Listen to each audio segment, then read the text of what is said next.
Ya, pertanyaan saya tadi di penjelasannya panjang sekali. Pertanyaan saya, Bapak Ibu semuanya ini kan orang pinter-pinter, apalagi urusan listrik dan sudah bertahun-tahun.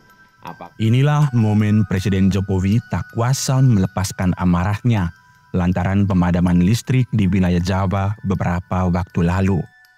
Kemarahan Jokowi tumpah saat mengunjungi kantor pusat PT Perusahaan Listrik Negara atau PLN. Kekesalan Jokowi mulai terlihat saat memasuki kantor PLN. Di pintu utama, tampak PLT Dirut PLN, Sri Penny Inten, sudah menanti kedatangan sang presiden.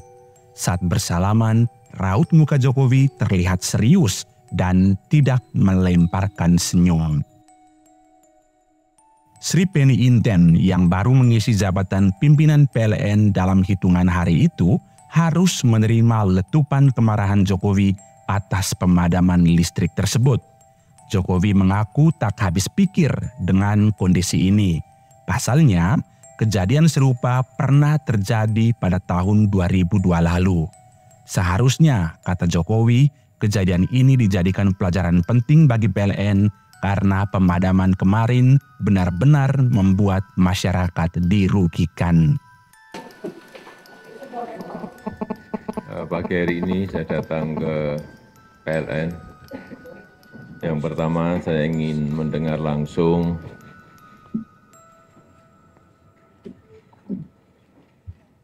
peristiwa pemadaman total minggu kemarin, dan dalam sebuah manajemen besar seperti PLN ini mestinya menurut saya ada tata kelola risiko-risiko yang dihadapi dengan manajemen besar. Tentu saja ada contingency plan, ada backup plan. Pertanyaan saya, kenapa itu tidak bekerja dengan cepat dan dengan baik? Saya tahu peristiwa seperti ini pernah kejadian di tahun 2002, 17 tahun yang lalu untuk Jawa dan Bali. Mestinya itu bisa dipakai sebuah pelajaran kita bersama, jangan sampai kejadian yang sudah pernah terjadi itu kembali terjadi lagi. Kita tahu ini tidak hanya bisa merusak reputasi PLN, tetapi juga banyak hal di luar PLN yang terutama konsumen sangat dirugikan. Pelayanan transportasi umum misalnya juga sangat berbahaya sekali, MRT misalnya. Oleh sebab itu, pagi hari ini saya ingin mendengar langsung, tolong disampaikan yang simpel-simpel saja, kemudian kalau memang ada hal-hal yang kurang, yang belak-belakan saja, sehingga bisa diselesaikan masalah dan tidak terjadi lagi untuk masa-masa yang akan datang. Saya silakan. Penjelasan panjang lebar yang disampaikan direksi PLN kepada Jokowi pun seakan tak membantu Sri Penny CS untuk mengatasi amarah Jokowi. Bahkan kepala negara tak segan mempertanyakan kapasitas manajemen PLN. Atas nama direksi kami mohon maaf atas kejadian hari Minggu 4 Agustus 2019. Mohon izin Pak Presiden, kami laporkan bahwa pada sistem kelistrikan di Jawa Bali ini terdapat dua sistem, yaitu sistem utara dan sistem selatan, di mana sistem transmisi ini ada masing-masing adalah dua sirkuit. Jadi dua sirkuit di utara dan dua sirkuit di selatan. Jadi ada totalnya adalah 4 sirkuit atau 4 jaringan yang menjadi backbone, yaitu jaringan 500 kV Bapak. Nah, jaringan 500 kV yaitu kalau dari utara adalah Rembang, kemudian Ungaran, Mandirajan. Baik, Pak. Dan kemudian yang selatan adalah dari Kediri, Pedan, Kasugian, dan kemudian Tasik. Nah, dua-duanya adalah 500 kV, 2 sirkuit. Nah, kemudian yang terjadi pada hari Minggu, posisinya adalah sebagai berikut, Pak. Jadi pada utara, di utara, pada titik di jaringan Ungaran Pemalang itu di Kecamatan Gunung Pati terjadi gangguan.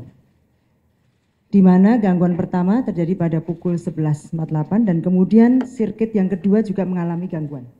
Jadi dua line terjadi gangguan. Nah, kemudian secara otomatis pasokan listrik dari timur ke barat ini dalam rangka efisiensi, Bapak. Jadi pasokan listrik murah itu ditransfer dari timur ke barat. Nah, salah satu mitigasi yang telah dilakukan oleh kami dalam hal ini di RUPTL adalah membangun PLTU yang dalam hal ini murah ada di pusat beban yaitu di wilayah barat. Dan itu sekarang sedang berjalan. Salah satunya yang sudah akan beroperasi COD pada tahun ini adalah Jawa 7, Bapak. 1000 mega akan masuk di tahun 2019 ini dan kemudian 2020 1000 mega lagi. Pada waktu hari Minggu ini sudah menjadi satu rutin, Pak. Hari Minggu itu beban rendah sehingga kami PLN melakukan perbaikan atau pemeliharaan jaringan. Nah, sehingga itu tinggal satu sirkuit saja. Nah, pada waktu pindah dari Ungaran kemudian ke Pedan dan kemudian ke Kasugian dan Tasik, inilah kemudian membuat goncangan di dalam sistem. Nah, goncangan ini kemudian secara proteksi, secara pengamanan, sistem ini kemudian melepas, Pak. Nah, yang dilepas adalah Kasugihan Tasik. Jadi Kasugihan Tasik kemudian lepas dari sistem sehingga aliran dari pasokan daya dari timur ke barat mengalami putus. Demikian kira-kira Bapak penjelasan singkat. Ya, pertanyaan saya tadi di penjelasannya panjang sekali. Pertanyaan saya, Bapak Ibu semuanya ini kan orang pinter-pinter, apalagi urusan listrik dan sudah bertahun-tahun. Apakah tidak dihitung, apakah tidak dikalkulasi bahwa akan ada kejadian-kejadian sehingga kita tahu sebelumnya. Kalau tahu-tahu drop itu artinya pekerjaan-pekerjaan yang ada tidak dihitung, tidak dikalkulasi. Dan itu betul-betul merugikan kita semuanya. Yang paling penting saya minta perbaiki secepat-cepatnya yang memang dari beberapa wilayah yang belum hidup segera dikejar dengan cara apapun agar segera bisa hidup kembali. Kemudian hal-hal yang menyebabkan peristiwa besar yang terjadi, sekali lagi saya ulang, jangan sampai kejadian lagi. Itu aja permintaan saya.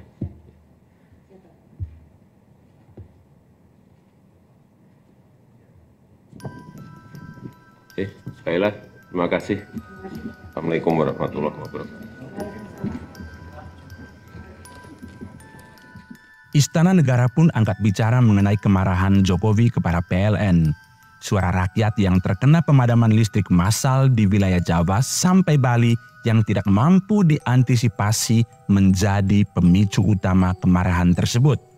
Presiden sangat mendengarkan suara publik, itu yang pertama, tegas Kepala Staf Kepresidenan Muldoko.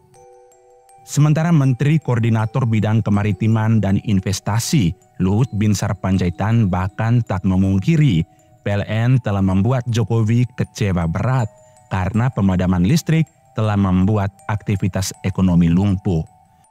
Meskipun Sri Penny Inten baru menjabat sebagai PLT Dirut PLN kala itu, beliau harus menghadapi konsekuensi dari kesalahan operasional yang terjadi sebelum masa jabatannya. Ini juga menunjukkan bahwa PLN sebagai perusahaan vital harus meningkatkan tata kelola dan sistem manajemen krisis agar kejadian seperti itu tidak terulang.